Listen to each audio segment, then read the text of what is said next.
కొండ మీద ప్రసంగించిన ప్రసంగాన్ని మన పిల్లలు ఒక్కొక్క వచనాన్ని ఒకరి తర్వాత ఒకరు వాళ్ళు చెప్పడం జరుగుతుంది. దయచేసి అందరూ నిశ్శబ్దంగా ఉంటూ జాగ్రత్తగా మరి ఆలోచించవలసిందిగా కోరుతున్నాను.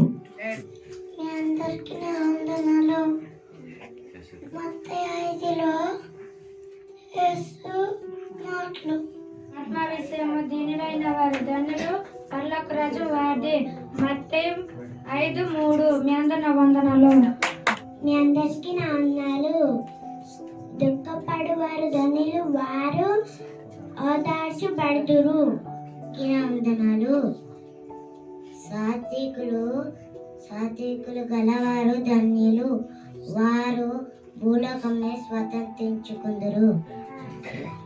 మీ అందరికి నా వందనాలు.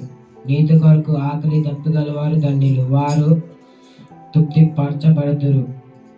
మీ అందరికి నా వందనాలు. మీ అందరికి నా వందనాలు. కనికారం గలవారు ధన్యులు, వారు కనికారం పొందుదురు.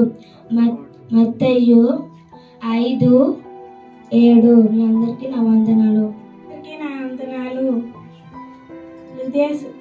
శృద్ధి కాని వారు ధన్యులు, యేసుక్రీస్తుని చూడగలరు.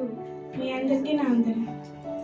సమాధాన పరచువారు ధన్యులు, వారు దేవునికి కుమారులు అనబడదురు. మీ అందరికీ నా వందనాలు.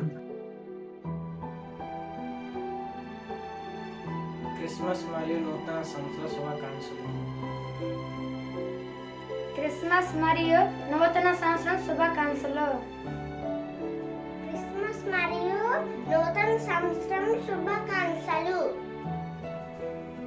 క్రిస్మస్ మరియు నూతన సంవత్సరం శుభాకాంక్షలు. క్రిస్మస్ మరియు నూతన సంవత్సరం శుభాకాంక్షలు. నూతన సంవత్సరం